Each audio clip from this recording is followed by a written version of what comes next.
தமிழக வெற்றிக் கழகம் 200 தொகுதிகளுக்கு மேலாக வருகின்ற சட்டசபை தேர்தலில் வெற்றி அடையும் என்ற கருத்து கணிப்பு வெளியாகியுள்ளது. இதுவரை ஓட்டு சதவீதம் 15 கைப்பற்றி இருக்கிறது. திராவிட முன்னேற்ற கழகத்திற்கு அதிர்ச்சி அளிக்கும் வகையில் தமிழக வெற்றி கழகத்தின் வளர்ச்சி ஓராண்டிலேயே மிகப்பெரிய வளர்ச்சியாகவும், இரண்டாவது ஆண்டில் நிச்சயமாக மிக மிக அதிக அளவு மாற்றத்தை தமிழகத்தில் திமுகவிற்கு ஏற்படுத்தும் என்ற தகவல் வெளியாகியுள்ளது. விஜய் அவர்கள் ஒரு வார்த்தை ஒன்றை கூறியிருப்பார். என்றைக்கு தமிழக வெற்றி கழகத்தின் ஆட்சி அமலுக்கு வருகிறதோ அன்றைக்கே திமுக மட்டும் அல்ல, ஒட்டுமொத்த ஊழல்வாதிகளும் சிறையில் இருப்பார்கள் என்ற அதிகாரப்பூர்வமான அறிவிப்பை வெளியிட்டிருக்கிறார்.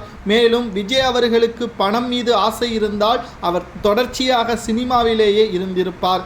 தன்னை வளர்த்து வைத்த தமிழக மக்களுக்கு ஏதேனும் உதவி செய்ய வேண்டும் என்பதற்காக மட்டும்தான் தற்பொழுது சினிமாவில் இருந்து அரசியலுக்கு வந்துள்ளார். மேலும் இவரை போன்றே ஒருவர் வந்துள்ளார் என்றால் அது 2 நபர்கள்தான். ஒருவர் எம்ஜிஆர், மற்றொருவர் விஜயகாந்த். எம்ஜிஆர் அவர்களுக்கு அதிக அளவு வரவேற்பும் அதிக அளவு ரசிகர்கள் தொண்டர்களாக மாறியதும் வெற்றிக்கு உதவியது. ஆனால் விஜயகாந்த் அவர்களை ஏளனமாக பார்த்தார்கள், அவரை காமெடியனாக பார்த்தார்கள் அரசியலில்.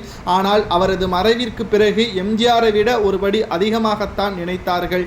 விஜயகாந்த் அவர்களுக்கு செய்த தவறை விஜய்க்கு செய்துவிடக்கூடாது என்பது தற்பொழுது தமிழக மக்களுக்கு நன்றாகவே புரிந்துவிட்டது.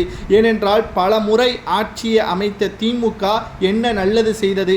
பல நன்மைகள் செய்தாலும் அதற்கு இணையாக பல்வேறு மோசடிகளையும் பித்தலாட்டங்களையும் தான் திமுக செய்திருக்கிறது. ஒரு முறை மாற்று அரசியலை உருவாக்கும் என்பது இளைஞர்கள் மனதில் ஆழமாக பதிந்துவிட்டது. இந்த முறை விஜய் அவர்களது களம்தான், அதில் எந்த ஒரு மாற்று கருத்தும் கிடையாது.